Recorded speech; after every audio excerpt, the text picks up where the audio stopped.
Vote মিটতেই একেবারে স্বমহিমায় বিধাননগরের CPIM প্রার্থী সৌম্যজিৎ রাহা, পেশায় আইনজীবী, নিজের চেম্বারে বসে সব বকেয়া কাজ খতিয়ে দেখছেন। আর তারই মাঝে দলের কর্মীদের সঙ্গে ফোনে কথা, এলাকার খোঁজ খবর নেওয়া, ভিডিও কনফারেন্সের মাধ্যমে তার সহকারীদের সঙ্গে কথা বলছেন। এইভাবেই কাটছে ভোটের পরের দিনটা।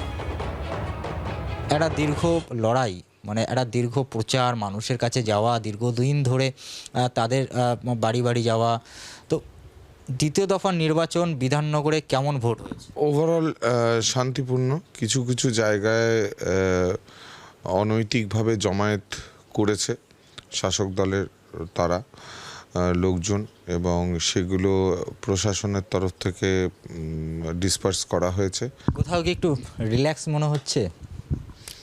দেখুন, আমরা তো সারা বছরটাই সংগঠন, পার্টি ইত্যাদি কাজকর্মের মধ্যে থাকি, মানুষের সাথে যোগাযোগ ইত্যাদি, মানে একদম যে আইডেল কেটেছে তা নয়, মানুষের সাথেই, মানুষের মধ্যেই কেটে গেছে।